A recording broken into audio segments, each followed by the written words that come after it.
Hey guys, I'm Carly Carlson, a director with Usborne Books and More, and I am excited to talk to you today about book boxes, or book clubs, or book subscription boxes, or book whatever you want to call them. There's a lot of different names for it. I personally have actually never sent one in a box, but I tend to call them book boxes. I think it's a cute name, but maybe I should call it something else because I don't send them in boxes.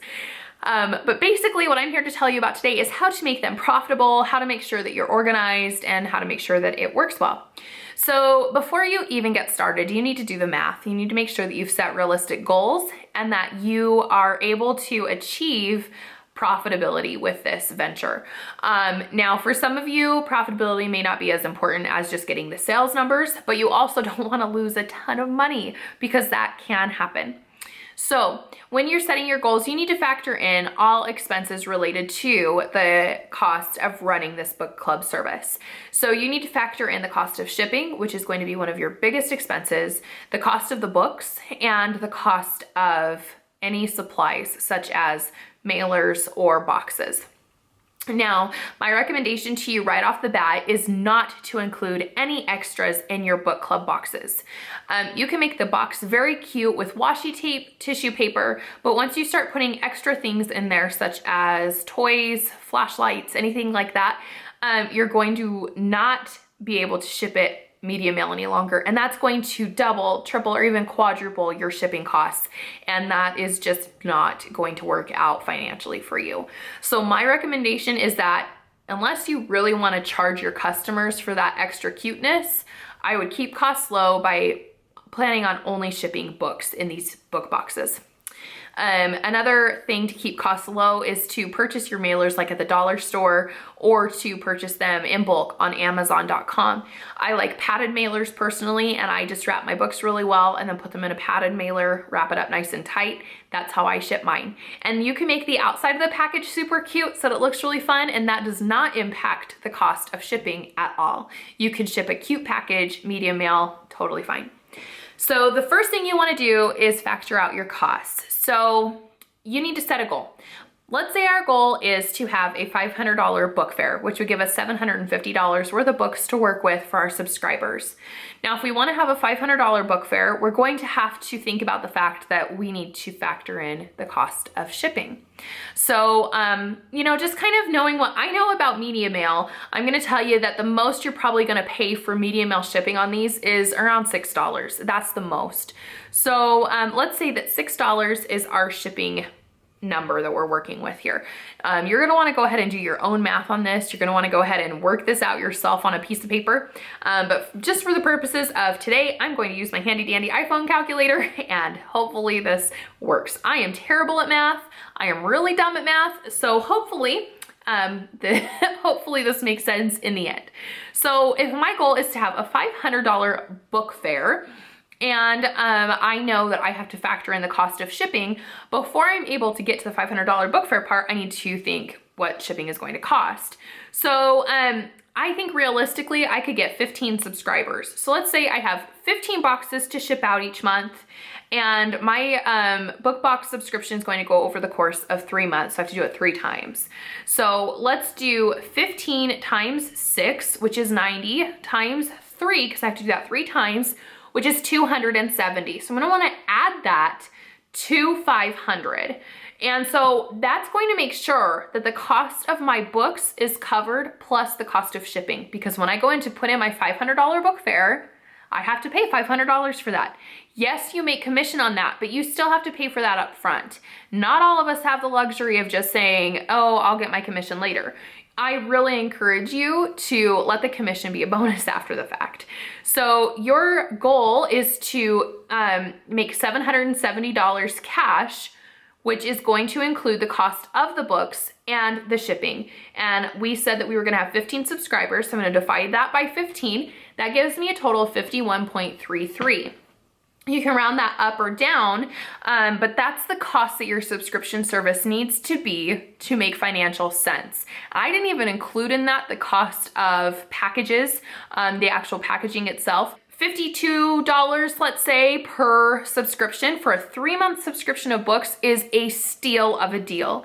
I have seen these go for much, much less. I personally very first did these for way less, and I lost hundreds of dollars. It was not financially responsible of me to have done that. I had not done the math. I thought it made sense, and it was a really bad idea. So I highly recommend that you do your math first, factor in all of your expenses, make sure that your customer is covering those expenses.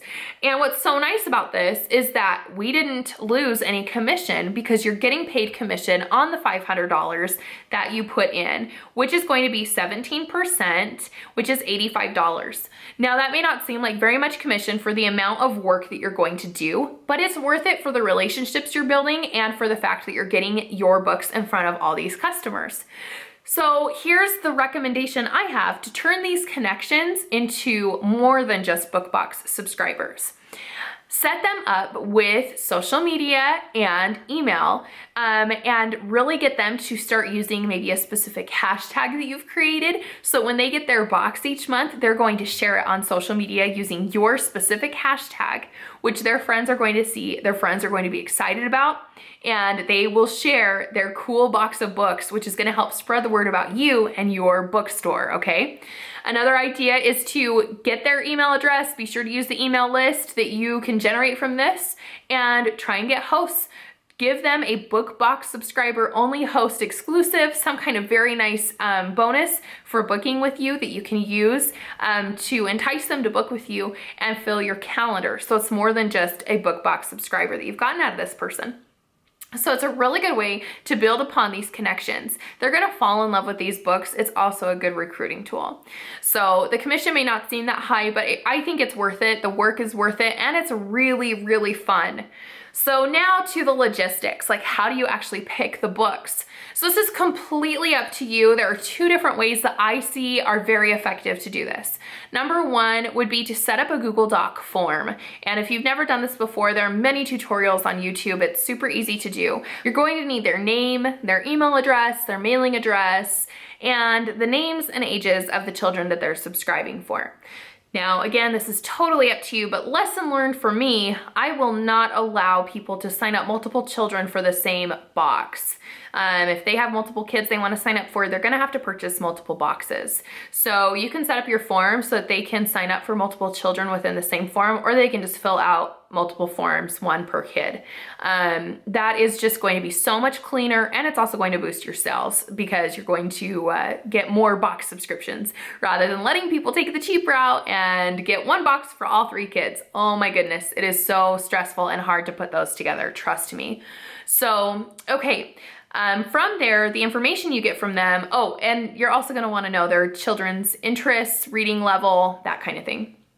From there, you're going to take that information and you're going to shop. It's like being a little personal shopper, where you get to say, oh, I think that Gavin would like this and this and this. And you need to remember your costs. You have a budget per family for your book shopping. So basically what you're going to do for the budget is you're going to take the total amount that we had, which is $500 worth of books plus half.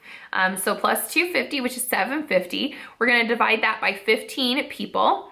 $750 divided by 15. You have $50 to spend per person. Now that's over 3 months. So divided by 3, about $16.70 to spend per person per month, per box per month.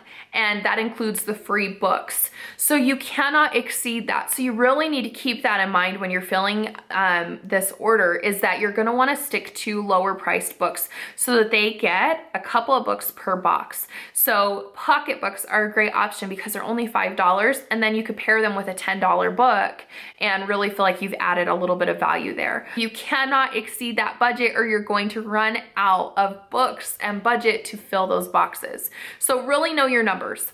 Okay, so when you're shopping for them, you really need to stick under that. That can be challenging, but it's also fun. My recommendation is to go to the e-commerce site, sort it by dollar so that you can stick within your budget and don't get excited about books that don't fit in that dollar amount. The second way of doing this is to have put together boxes yourself, like options that you're going to have set up in advance. For example, you might say, this is the baby box, this is the toddler box, preschool box, K through 3 box, the 4 through 6 box, and the middle school box, or however you want to do it. And basically everybody will get the exact same thing. So in that case, in your Google form, you would not necessarily be asking for their age, reading level, and interest. Instead, you would be asking for where they fall in the category that you have set up. And so in that case, if they want the K through 3 box, they would subscribe for that, and you would just send them what comes in that box. And maybe it fits for them and maybe it doesn't, but that's kind of how most subscription box services go. It is very unusual to have a completely tailored subscription box service exclusively just for you. It is a lot of work to do that. So it's completely up to you how you want to do it. I think both ways are fantastic, and I think that your customers are going to be fine either way. They're going to know in advance. And maybe you want to charge extra for a personalized box. So either they can choose a age appropriate box, or they can pay a little extra, like maybe 15 bucks more, a little extra for a personalized box, in which case you would factor in their interests and shop for them. It is a lot of work, you guys. You need to know that up front. It is a lot of work, especially if you're personalizing each box and ordering specifically for each person. So anyway, all right, I hope that these tips help you in running this. One of the most effective ways you could communicate it is in your parties. After the party is all done, after everybody's done their shopping, you can announce it there. You can also announce it on your business page and in your VIP groups, and reach out personally by personal messaging people who you think would be interested in this service. So, all right, you guys are awesome, and I'll talk to you later. Bye.